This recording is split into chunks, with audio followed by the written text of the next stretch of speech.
Okay, I guess I'm okay. Okay, The 9th of March, Rabbi Levitt, Pele Yoetz. here we are with the Pele Yoetz. Let's see. Where are we holding today? In the Pele Yoetz. Guarding one's life. Whoa. Oh. Okay, so. Mira. So we didn't, yeah, what did we do yesterday? I think we actually, what we did was that we just went over the first paragraph a second time. We looked up something, I don't remember what.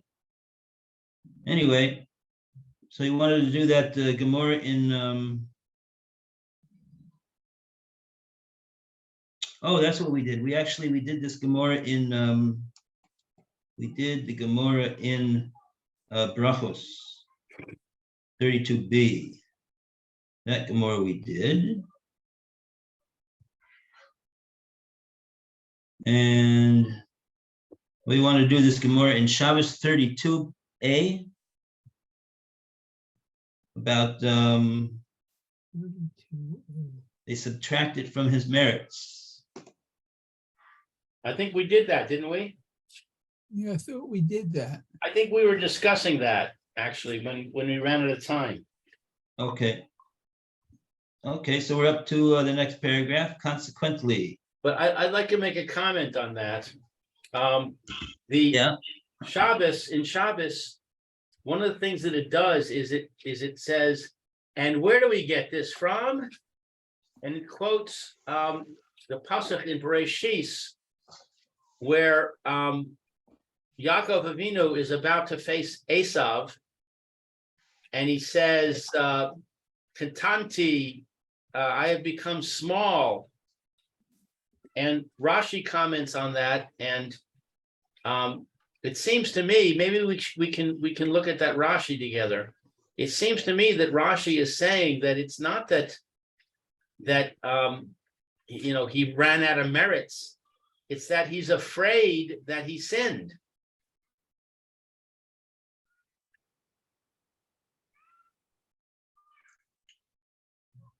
Right. So this idea that we have that that merits are like dollars in a bank account, and so to speak, Hashem puts them in and takes them out in accordance with different things that happen, so that if you if Hashem does something good for you, then he takes this money out of your bank account. I want to say it's not like that at all. It's the merits are something that come to you as a result of things that you do.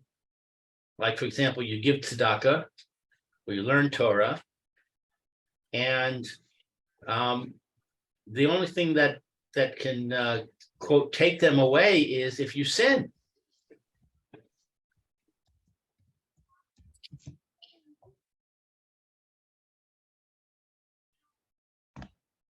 Is putting oneself in a place of danger, is that a sin? Yes.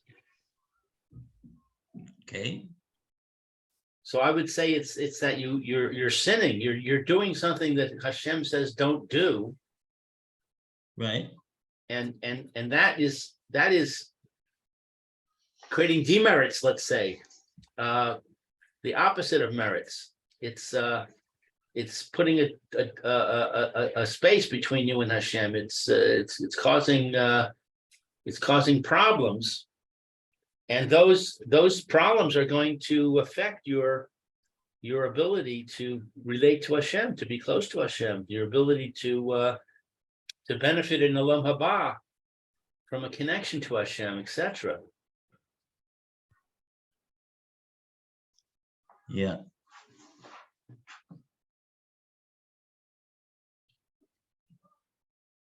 Mm-hmm.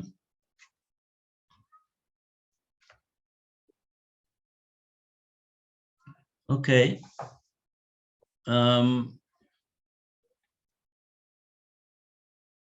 Okay, so should we take a look at this Rashi? Rashi and Yeah. Chumash? I would like to. Where is it again, Lou? Oh, that's a good question. It's when he meets Esav. Oh, so Yeah. it's in the Chumash, huh? It's in the Chumash. Oh, let me go get mine then. Okay. Yeah. Let's get a bracious and we'll find it.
Okay.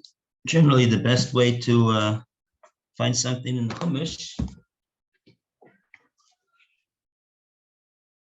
is we could take a look at this, take a look at the Torah Or. And the Torah Or is going to quote this pasuk that the Gemara brought about Yaakov Avinu. 32a. And it says over here in Shabbos, Second Shabbos Lamed Beis Amid Aleph, you have the Torah Or, and it's the second pasuk in the Torah Or. Katonti Mikola Chasodi Mikola Emes, Bereshis Lamed Beis Yud Aleph. Lamed Beis Yud Aleph.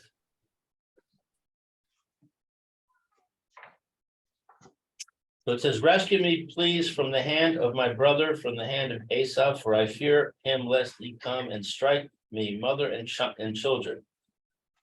And you had said, I will surely do good with you, and I will make your offspring like the sand of the sea, which is too numerous to be counted. And Rashi says,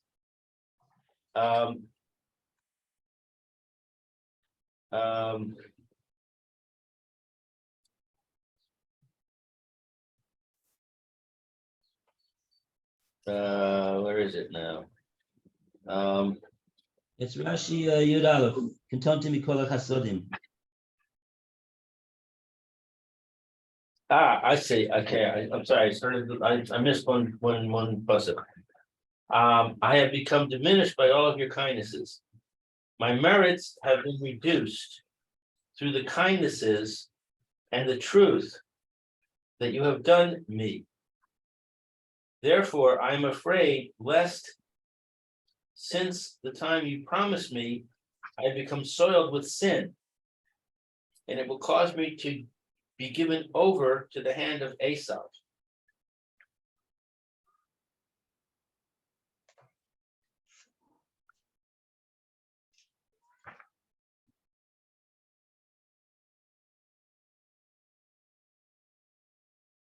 Mm-hmm.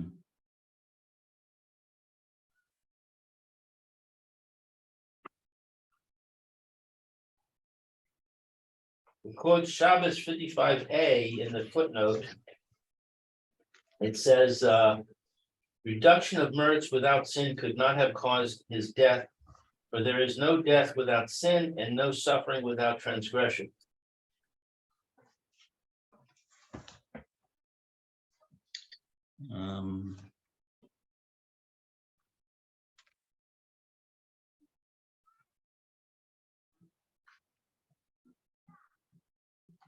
Let's see here.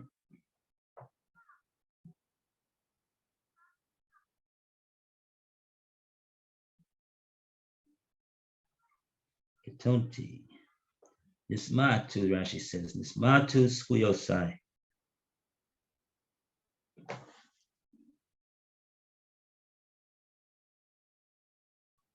Aideh chasodim v'ha'emes.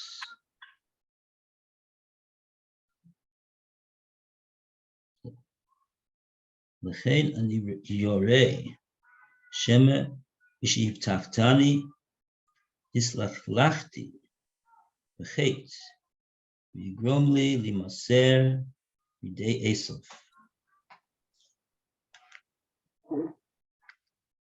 So there's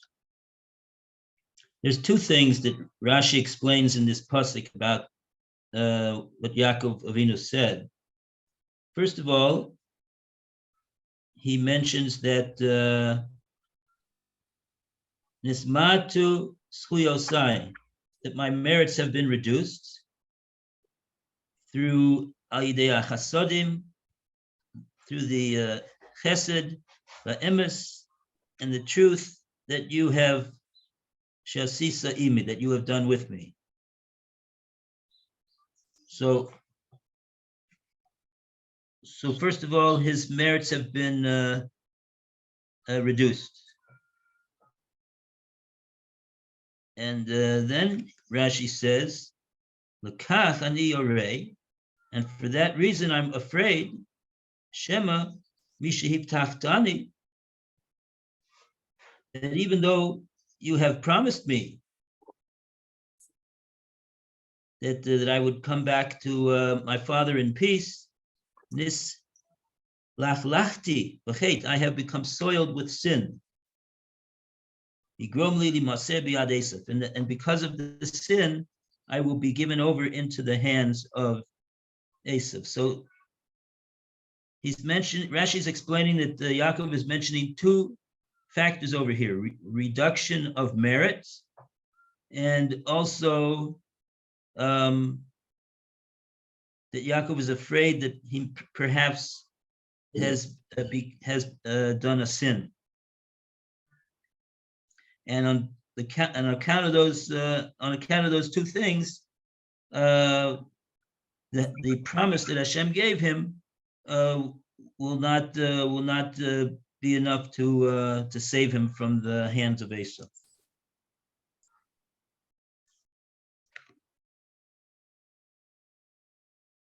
So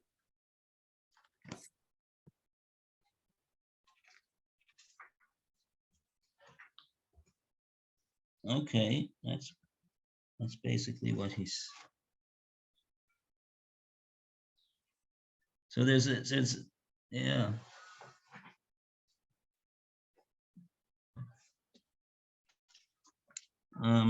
Just looking in the.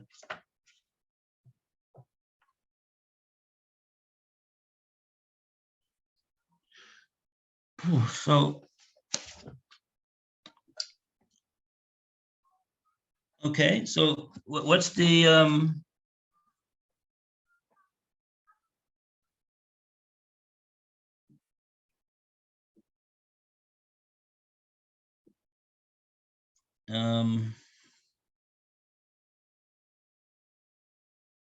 yeah.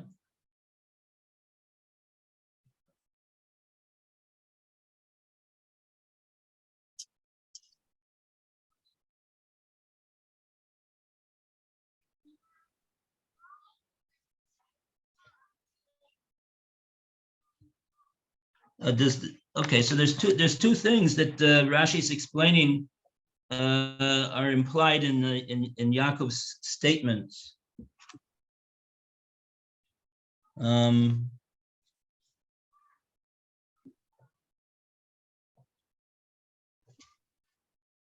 quotes a medrash in Medrash Tanchuma and Medrash Rabbah, gracious Rabbah, I guess. So Rashi's words are based upon the Medrash. And so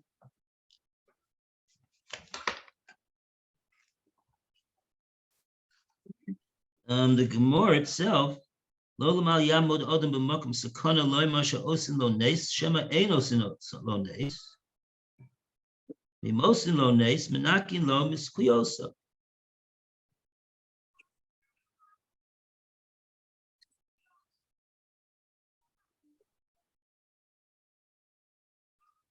Now, where did the Gemara mention this pasuk of Yaakov Avinu?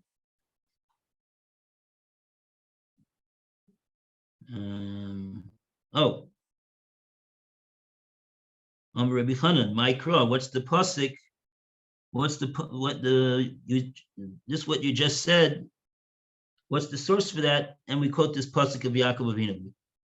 Ketanti mikola chasodim mikola emes.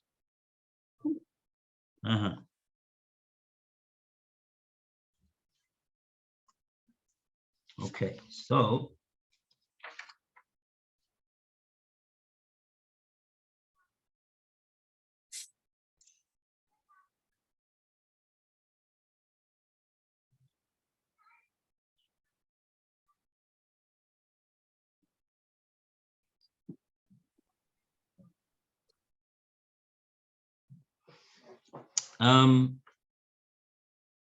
see this Gemara over here that the Pele Yoetz is quoting in Shabbos is not focusing on the chatoim of Yaakov Avinu. It's focusing on the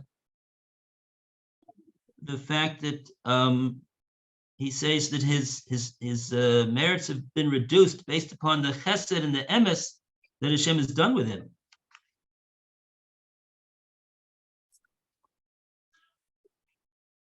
This question, this matter of he was the second thing that Rashi mentions of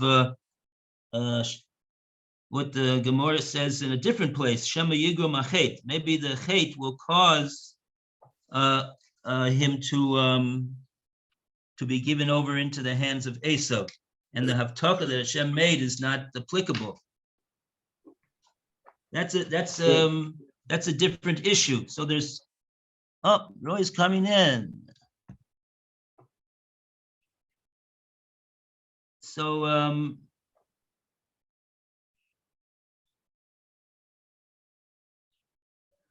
even though it's true that the person puts himself in a place of sakana is itself a chet, but Yaakov Avinu did not place himself into a.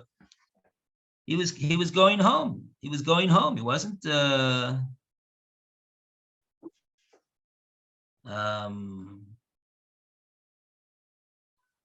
He wasn't doing something that was putting himself into a place of sakana. I mean, Esav was pursuing after him. So I don't think that just right off the bat, the comparison between putting oneself in a sakana and maybe Hashem won't do a nes for us if we put ourselves in a sakana, and even if he does, he's going to deduct from the merits, is not really what it was that and then it quotes the pasuk about Yaakov Avinu. That's not really the issue of Yaakov Avinu at all. Mm-hmm. So all I'm doing is just making more confusion. Right. There's a lot of unraveling. There's a lot of unraveling that would have to be done over here to put all the these pieces into the puzzle over here. We have this whole concept of Shema Yigrom Achet, which Rashi mentioned. There was the second factor over here that Yaakov Avinu was talking about, and then the issue that that the Pele Yoetz is talking about, and the Gemara in Shabbos that he brought is talking about a person who puts himself in a place of sakana is going to have his merits deducted from if Hashem saves him from a makom sakana, does an ace for him. So so what am I?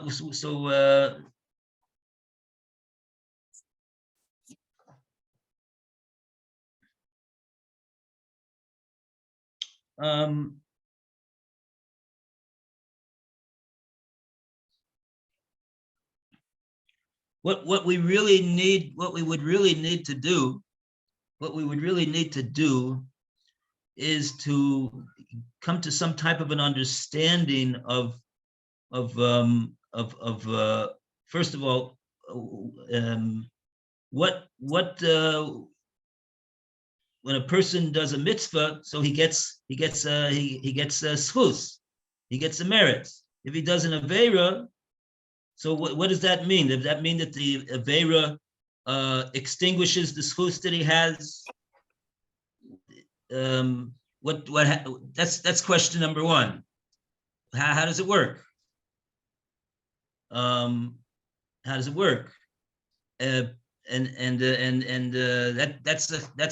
That's a matter which has to do with olam hazeh and also with olam haba, because Hashem could give endless rachamim to a person in this world based upon his emunah and his bitochen that Hashem will protect him even if he's not worthy. That's what bitochen is. The person feels that Hashem is going to give him unconditional love, and he'll protect him, and he'll watch over him, and he'll assist him, even if he's not deserving. That's what a father does for his son. That's bitochen. So first off the bat is it's difficult to understand over here what Rashi's saying over here, that the Gemara says in a different place about Yaakov Avinu was worried that even after Hashem had promised him, he's saying that so can't Yaakov Avinu rely on an express promise from Hashem?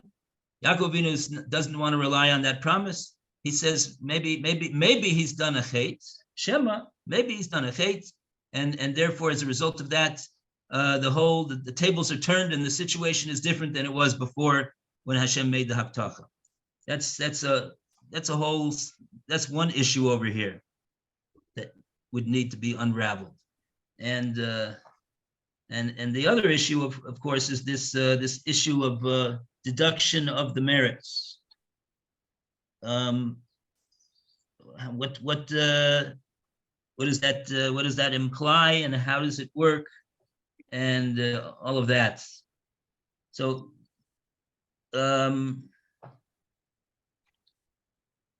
these are very deep matters about trying to fathom the ways of Hashem. Really, nothing less than that. But they are the subject of these Gemaras over here. And so so at least we've seen that the various issues that the Gemaras are presenting over here, and that Rashi's quoting from based upon this pasuk about Yaakov Avinu, and so that's something. and are we going to understand Ad Hasof, the Darkei Hashem? No. If we would understand that, we already know. We would. It's the Hashem's ways are not so revealed to us. We do know that there is schar for mitzvahs, and we have to know that there's a consequence for averas. We have to know that and believe that. How exactly it works itself out, we don't know, but we have emunah that everything that Hashem does is totally just and totally righteous and totally fair. And not only that, but but there's a lot more chesed and rachamim and ava than there is the opposite of that. There's actually nothing which is not ava, chesed, and rachamim. It's just a different way of accomplishing that chesed, ava, and rachamim. Practically speaking, one of the reasons that this concerns me is what should my attitude be towards miracles that are done for me? I feel that I receive miracles. I'm the recipient of miracles from Hashem in my life, and things are very good. Thank God, Baruch Hashem. Should I be worried about that? Should I feel like I don't deserve it, and Hashem is doing these miracles and taking away my merits in the process?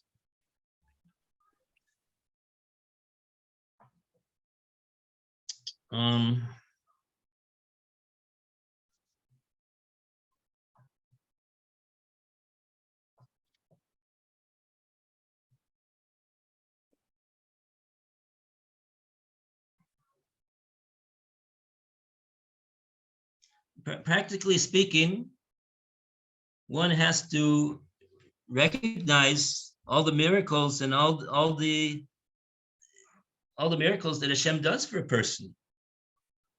He's required to recognize them and not to say that it's it's just teva, or it's just or attribute it to himself. Say, oh yes, it's because I'm a great person. That's why I get this. Hashem gives me great treatment. That of course would be a person would be guilty of gaiva and not recognize that Hashem is doing what he does because of the fact that he's so good and he gives people a lot of chesed and rachamim. He cuts a lot of slack. He has endless patience and is the ultimate of compassion. So on the one hand, we have to recognize that and thank Hashem for the kindness, and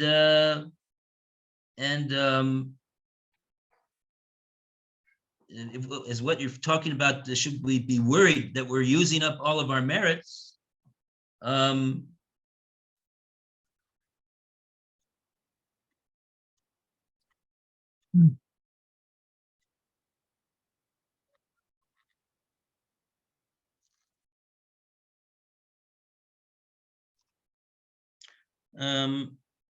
First of all,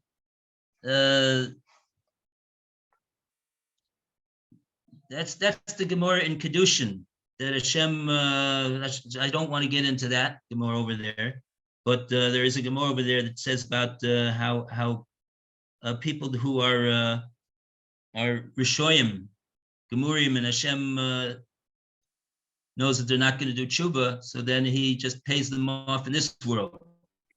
Right. So we don't have to assume that we are Rishoyim who are not going to do tshuva.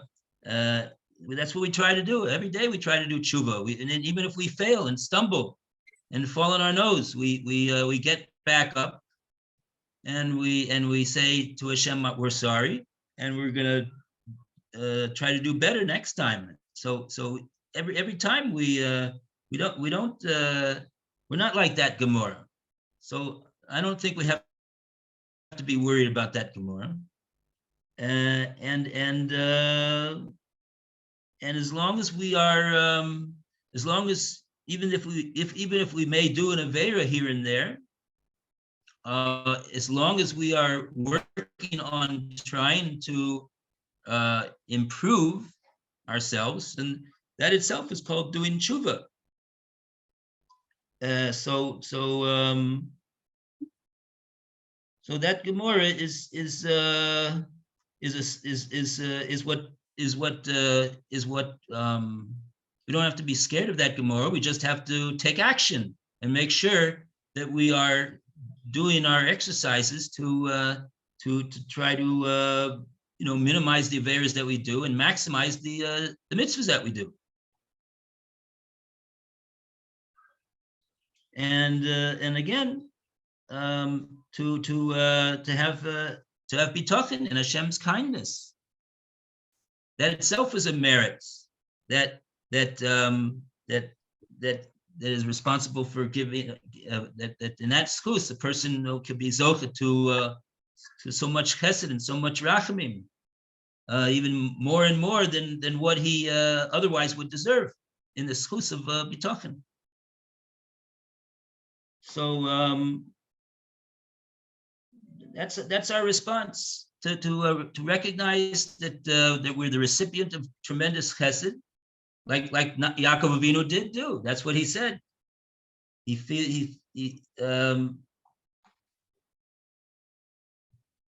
guess that's what you're saying. You're saying that Yaakov Avinu is basically saying that he feels that his merits have been reduced by all the chesed that Hashem has done. Exactly. So, that's my concern. Here he is doing the right thing. He sends a message to Esav. I was with Lavan and I kept all the mitzvahs. So he kept all the mitzvahs.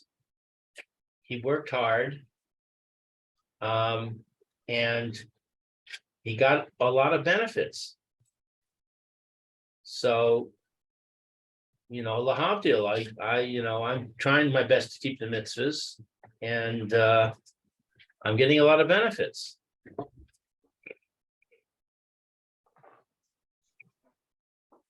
Well, one thing we have to know is that Yaakov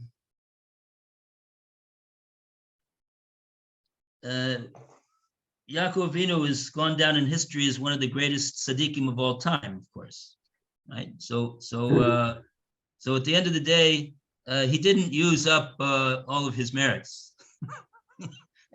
Right. Hashem didn't take away all of his merits. Yaakov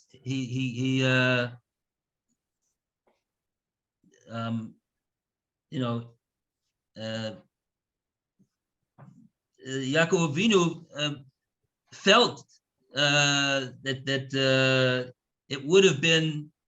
He almost felt because of his great righteousness and his great humility and his great selflessness, and not looking for anything other than to serve Hashem.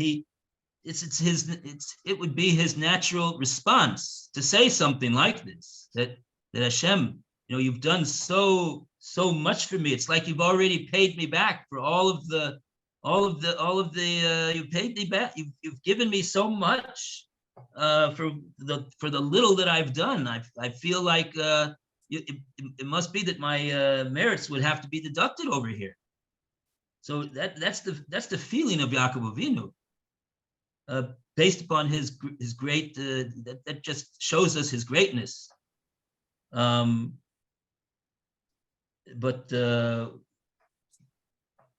we know that his merits were not diminished to a significant extent, based upon the fact that he was saved over here from the hands of Esav, who was really, by all accounts, with his 400 generals, was out to kill him and his whole family. Of course, that's what the situation was over here. But Hashem showed great, but so as far as us, if we should be, for Yaakov Avinu to say this, he wouldn't. It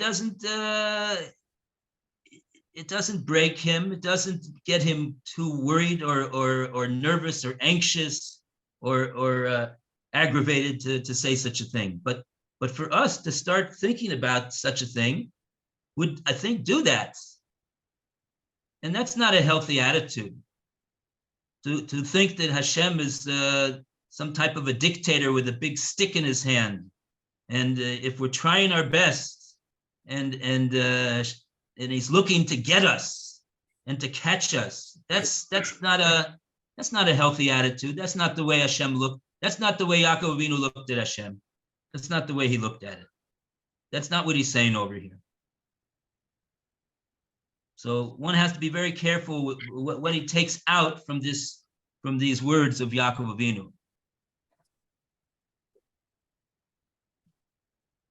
So the Kitzer, the answer to the question is that number one, we certainly we're obligated to and it's a mitzvah, of course, and it's to our merit that we recognize all the chasodim that Hashem does for us, and that we thank Him profusely for all of those chasodim. That's what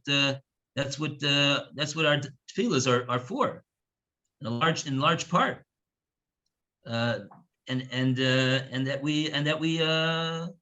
that we are earnestly trying to come close to Hashem and trying our best to do the Ratzon Hashem, and we are even. We even have programs of devices in order to improve ourselves in tshuva, to correct things that are not correct, proper, and to improve our performance of Torah and mitzvahs. So, with that, we should feel that Hashem loves us. I mean, He loves us unconditionally. Reb Meir says that whether we do the Ratzon Hashem, whether we don't do the Ratzon Hashem, we're still bonim.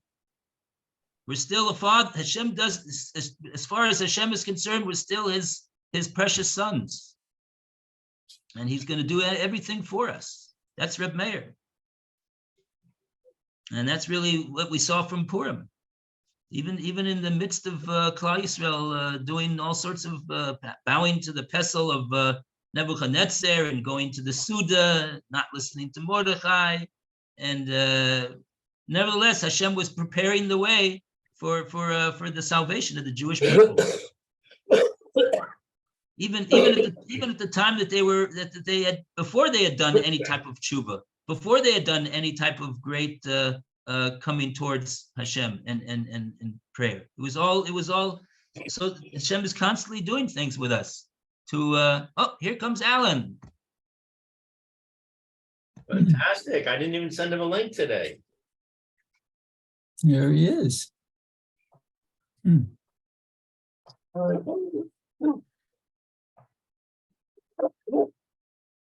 So that's what we always say. We say that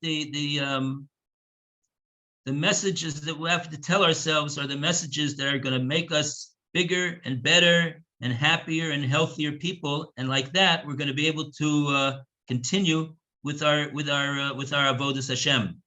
But if we start to become despondent or depressed or broken, that when we hear about this and we hear about that and about what Yaakov Avinu said and blah blah blah, and that's not going to increase our performance of Torah and mitzvahs. It'll probably just cause us to pull the blanket over our head and not get up in the morning. So we don't want to do. That's not avodas Hashem.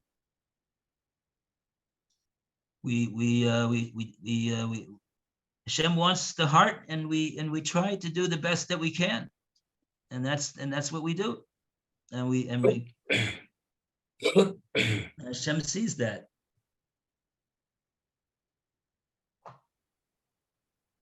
Of course, if a person knows that he's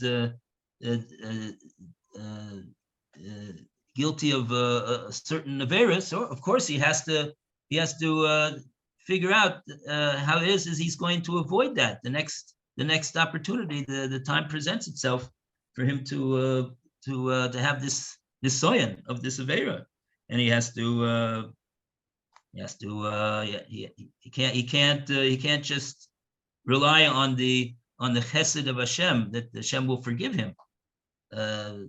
This is that's not inconsistent with what we said. That's called doing your exercises and doing your. That's part of avodas Hashem, just like putting on tefillin, keeping Shabbos. But there's no. So b'kitzur, we have to tell ourselves what will help to continue in our avodas Hashem in a healthy way.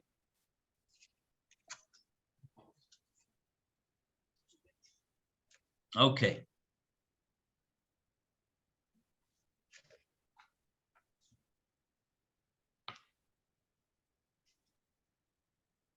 So can I tell myself that the reason things are going really well with me is because Hashem is happy with me? Yeah. Yeah. And remember to thank Hashem for all the chesed, right? Right.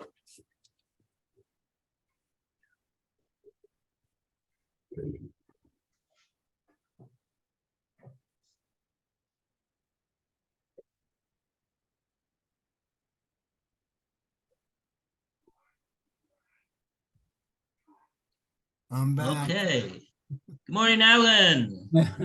We had the city here today. They're putting bars in our bathroom and emergency lights in the apartment.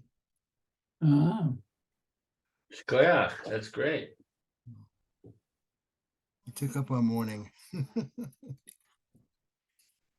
But it was good.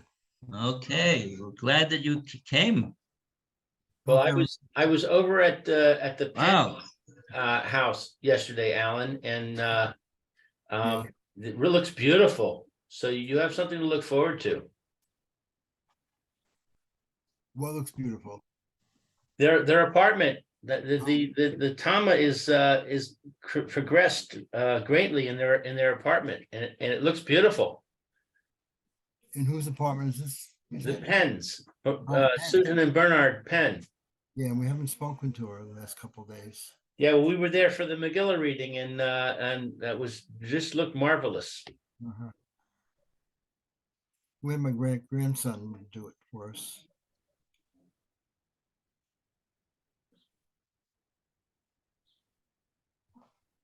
Okay. So Very good. will we set for this afternoon at 4 or what? Yes, yeah, 4 o'clock or 5:04. Yeah.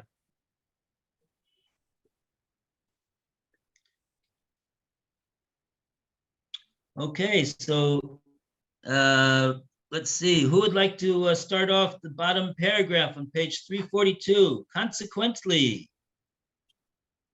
I would. Okay. Consequently, someone who places himself in a place of danger and relies on a miracle has done two bad things to himself. Firstly, he will surely be punished for violating, and you will greatly guard your lives. Moreover, it is deducted from his merits. Behold, this is like one who exchanges pearls and precious stones for a meager coin. As such, it is proper for a man to greatly guard himself from every possibility of danger. He should not travel on the road or sail upon the seas and rivers unless it is for some urgent necessity and not for some paltry profit. Whatever money he will splurge on the guarding of his life and avoiding potential danger will be considered a great mitzvah. Now, I'm assuming this does not apply to taking a trip. Like, I recently went to France. I didn't consider that to be dangerous.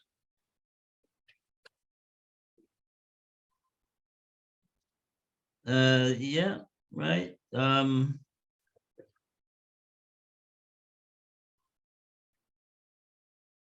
Yeah. Right, even though, well, yeah. Even though we do, when we go across seas, across the sea, we do make a Birkas Hagoma when we come back, that we,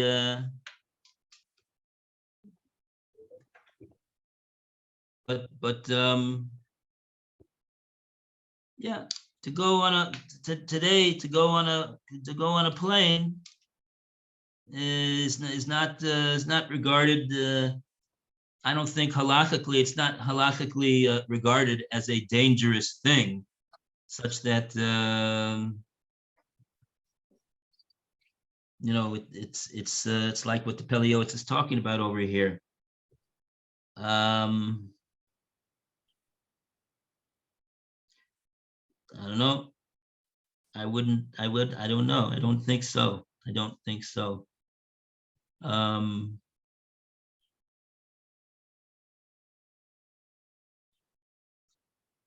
Yeah, okay.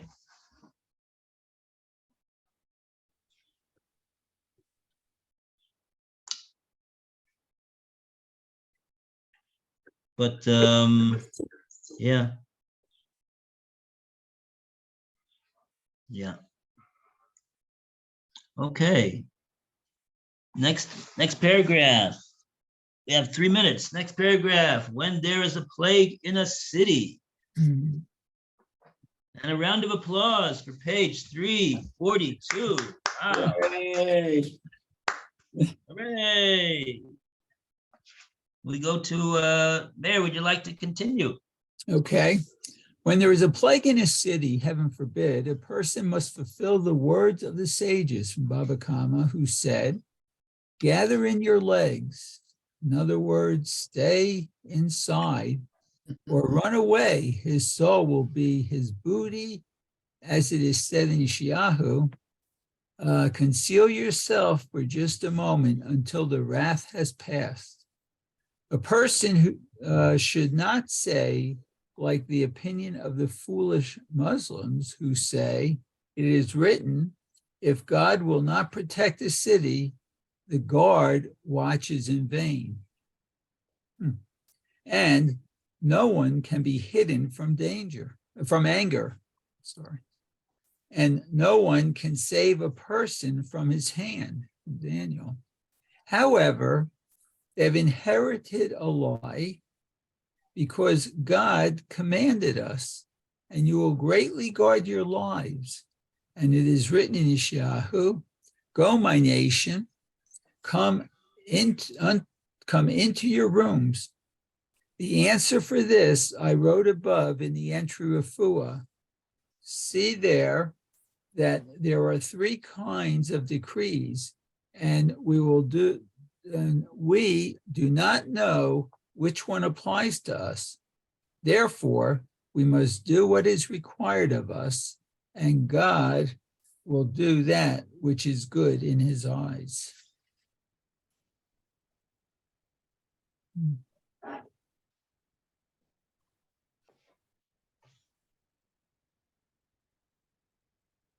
Right. Right. It's not the proper thing to say, you know, everything is already written down and everything has already been decided, and decree has already happened. So what's the difference whether we do this or we do like that? That's not the why, because because Pele Yoetz says we have a Hashem told us nishmartim. We have to take action. We have to take action to do yishtadlis to guard our physical welfare.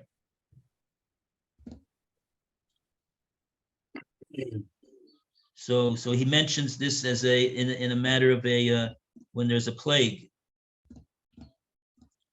So that would be an example that we take the steps that we can in order to do what we can to protect ourselves, and like that we're doing a mitzvah, and if we don't do that we're doing an aveira, and so Chas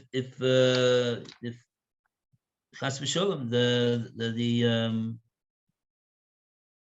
it's not. That's what Hashem told us to do, to be cognizant of a situation like that, of what looks to be a physical danger, and so when we're doing the Ratzon Hashem like that, we're just like keeping Shabbos and putting on tefillin, and so that schus should be a merit for us to protect us from the physical danger. And if we ignore Hashem's mitzvah, so then that's the Gemara that we saw. Put ourselves in a sakana is not allowed. Not allowed to rely on a nace. Okay. Thank you, Rabbi. Very good. All the